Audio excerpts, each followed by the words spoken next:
Bakıda retro avtomobillərin vahid muzeyi fəaliyyət göstərir. 80-ə yaxın köhnə maşın həvəskarı əsasən əlamətdar günlərdə toplaşır. Bu dəfə isə biz bu unikal avtomobilləri bir yerə yığa bilmişik. Tural Səfdərovun reportajı.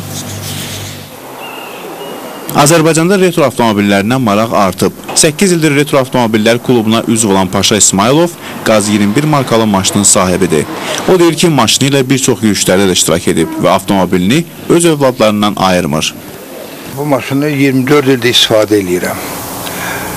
O vaxt alandan sonra bunun üstündə bəzi hissələri demək olar ki, dəyişmişəm.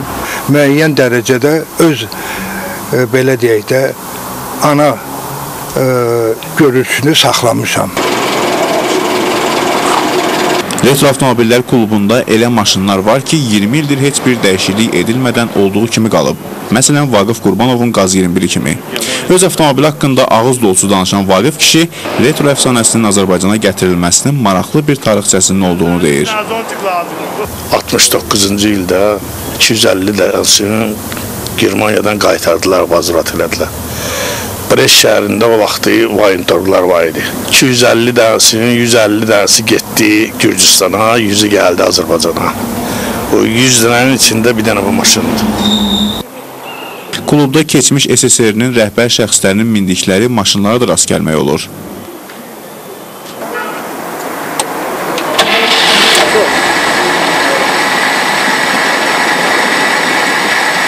Gördüyünüz bu Zim markalı maşın 1955-ci ilin istehsalıdır.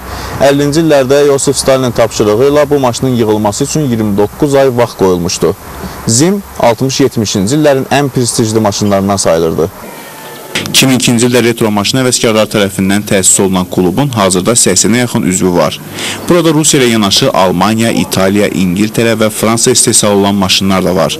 Klub üzvlərinin hamısı sırf retro maşın sahibi deyirlər. Belə avtomobillərə aid şəkilləri, modelləri, ədəbiyyatı toplayanlar da buranın üzvləridir. Klub bu ildən artıq rəsmi muzey statusu daşıyır. Klubun rəhbərliyi gələcəkdə üzvlərinin sayının artırılması üçün buranın açıq olduğunu deyir.